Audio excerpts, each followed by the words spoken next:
الحمد لله مالك الجبار الواحد القهار أشهد أن لا إله إلا الله وأشهد أن محمدا عبده ورسوله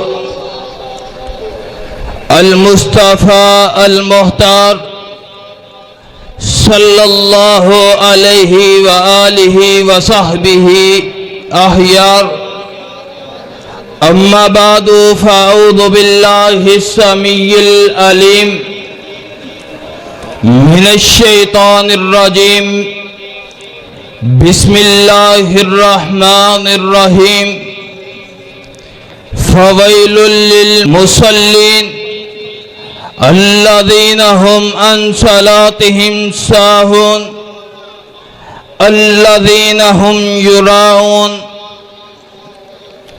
ہر کوئی زمانے کو برا کہتا ہے،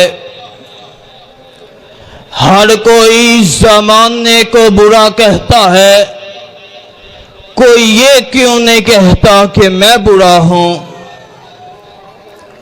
ہر قسم کی حمد و ثنا کبریائی بڑائی یکتائی شہنشائی اللہ مالک العلام وذوالجلال والاکرام کی ذات کے لیے، اس کے بعد انگنت لا تعداد بے شمار درود و سلام امام المجاہدین امام المتقین شفیع المجتبین، میرے اور آپ کی آنکھوں کی ٹھنڈک جناب محمد الرسول اللہ صلی اللہ علیہ وسلم کی ذات گرامی کے لیے۔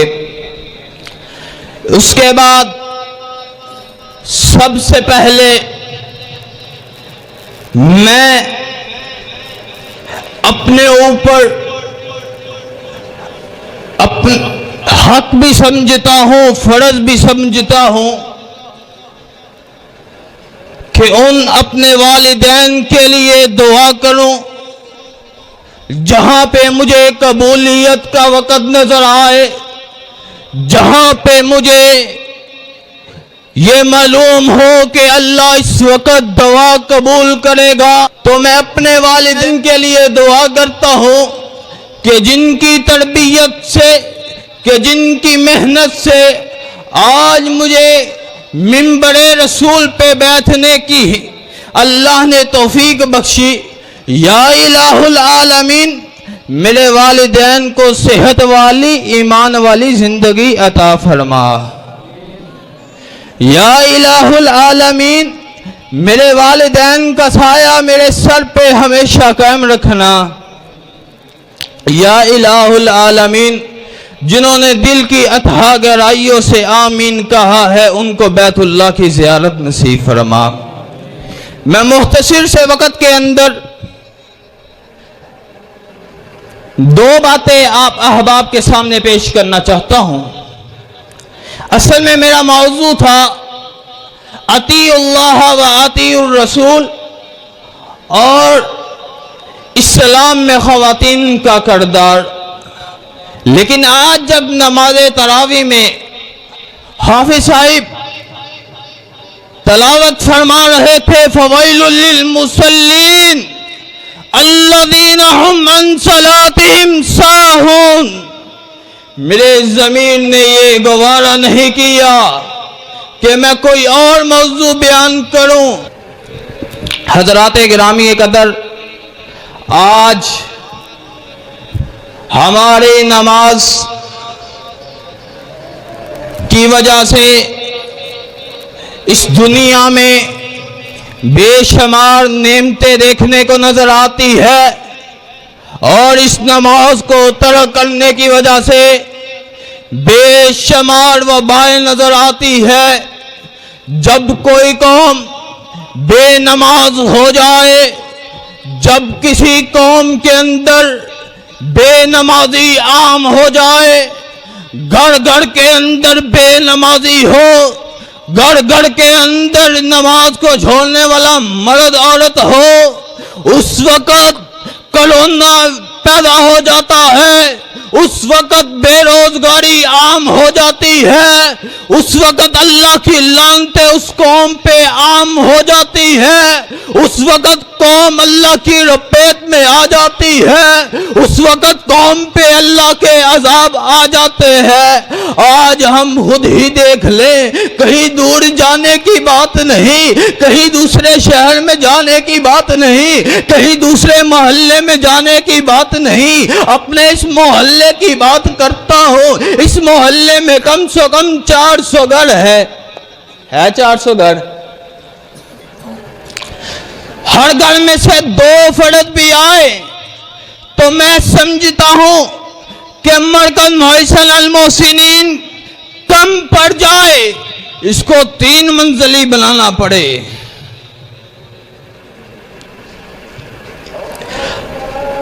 جب ہمارے اندر بے نمازگی عام ہوگی، اس وقت ہمارا ملک بھی تباہی میں جائے گا۔ مجھے واقعہ یاد آ رہا ہے، حضرت عمر فاروق رضی اللہ تعالی عنہ نے جب خلافت کو سنبھالتے ساتھ ہی اپنے وزراء کو بلا لیا، اپنے مشیروں کو بلا لیا، کہنے لگے او میری بات سن لو، اگر تم نے نماز کو ترک کیا میں سمجھوں گا تم نے نماز کو ترک نہیں کیا بلکہ دوسرے معاملات کو بھی ترک کیا۔ اگر تم نے نماز میں کوتاہی کی، تم نے نماز میں کوتاہی نہیں کی بلکہ دوسرے معاملات میں بھی کوتاہی کی ہے، میں اسی وقت اس کو اس کے عہدے سے ختم کر دوں گا۔ یقین جانے میں اپنی جان حضرت عمر کے اس فیصلے پہ قربان کرتا ہوں۔ یہ فیصلہ آج سے 1400 سال پہلے انہوں نے کیا، لیکن جب میں نے یہ پڑھا تو میں نے کہا کہ یہ بات درست بھی ہے۔ مجھے وہ وزراء نظر آئے جنہوں نے 15 سال حکومت کو سنبھالا، وہ وزراء نظر آئے جنہوں نے 10 سال حکومت کو سنبھالا، مجھے وہ وزراء نظر آئے جنہوں نے 5 سال حکومت کو سنبھالا، لیکن کرپٹ ہے، لیکن چور ہے۔ کیوں کرپٹ ہے؟ وہ بے نماز ہے، نماز کو نہیں پڑھتے۔ نام لینا مناسب نہیں کہ حضرت پاکستان کے صدر ہے، پاکستان کی وکالت کرتے ہیں، مسلمانوں کی وکالت کرتے ہیں۔ میں تو کہتا ہوں اس بندے نے وکالت کیا کرنی، اس بندے نے اسلام کے نام کو بلند کیا کرنا جس نے اپنے چہرے کو محمد رسول اللہ صلی اللہ علیہ وسلم کے چہرے جیسا بنانا پسند نہ کیا۔ میں تو کہتا ہوں جس نے محمد رسول اللہ کے چہرے کو ٹھکرا دیا اس نے مسلمانوں کی مدد کیا کرنی۔ ہر بندے کو پتا ہے کہ یہ جو داڑھی ہے یہ فرض ہے۔ آپ کہیں گے ہم تو سنت سنتے ہیں، فرض کس طرح ہے؟ میں دلائل سے بیان کرتا ہوں، دلائل دیتا ہوں، دلائل سے بات سنتا ہوں۔ جس کے پاس دلائل نہیں اس سے تو بات کرنا دور کی بات، اس سے تو ملنا بھی ہم پسند نہیں کرتے۔ دلائل سے بات کر رہا ہوں کہ داڑھی فرض ہے، داڑھی فرض ہے۔ جو داڑھی کو اپنے چہرے پہ سجانا پسند نہیں کرتا وہ نبی صلی اللہ علیہ وسلم کی نموز کا دفاع کیا کرے گا؟ آج سے 5 سال پہلے جب میرے نبی کے اوپر خاکے بنائے گئے اس وقت مسلمانوں کے حکمراں مضبوط ہوتے، داڑھی والے ہوتے، 5 وقت کے نمازی ہوتے، عمر ابن خطاب جیسے ہوتے تو میں دیکھتا آج فرانس یہ کس طرح جرأت کرتا، میرے نبی کے توہین کس طرح کرتا۔ لیکن جب ہمارے وزراء نبی کی شکل کو اپنی شکل بنانا پسند نہ کریں گے.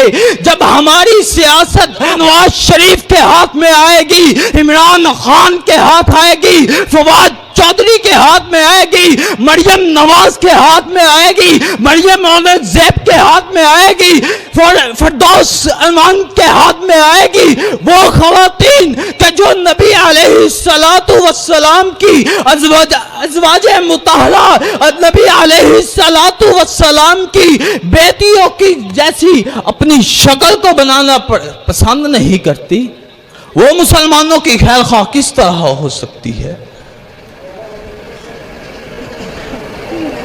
آج ہم نے مریم نواز کو ووٹ دیا, آج ہم نے نواز شریف کو ووٹ دیا, آج ہم نے عمران خان کو ووٹ دیا, آج ہم نے زرداری کو ووٹ دیا.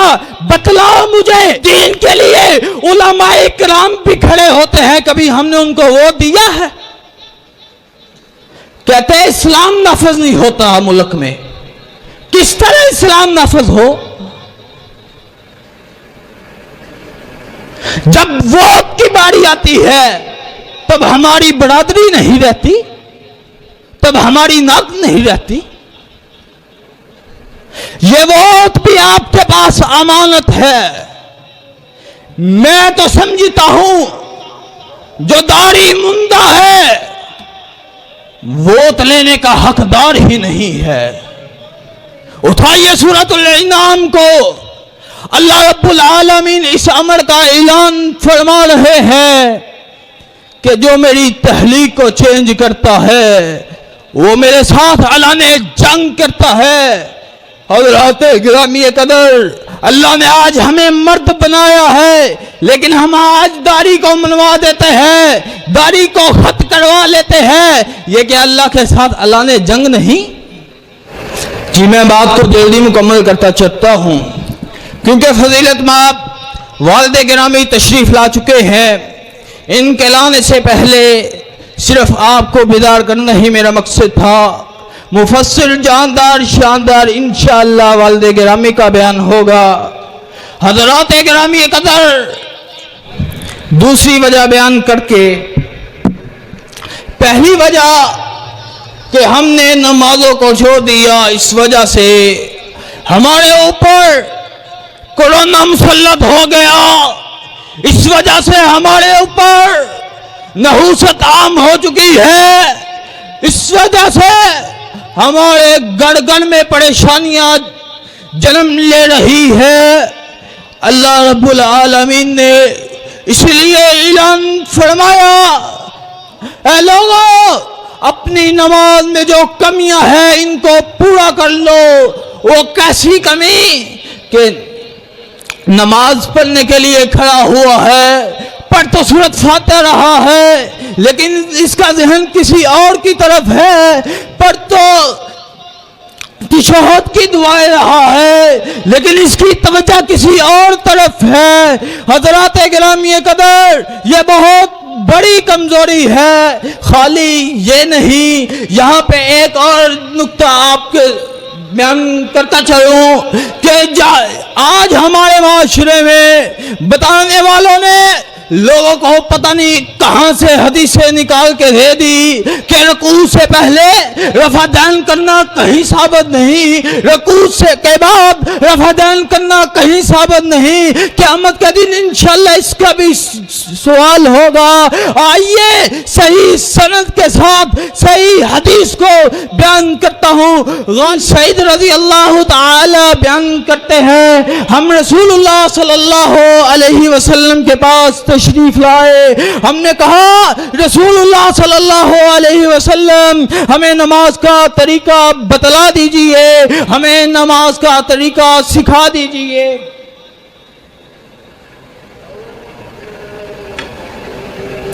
تو رسول اللہ صلی اللہ علیہ وسلم نے ہمیں جو طریقہ بتلایا اس میں رکوع سے پہلے بھی رفع دین تھا, رکوع کے بعد بھی رفع دین ہے, اور جب سجدے میں جاتے وقت اپنے ہاتھوں کو پہلے نیچے رکھنا, بعد میں اپنے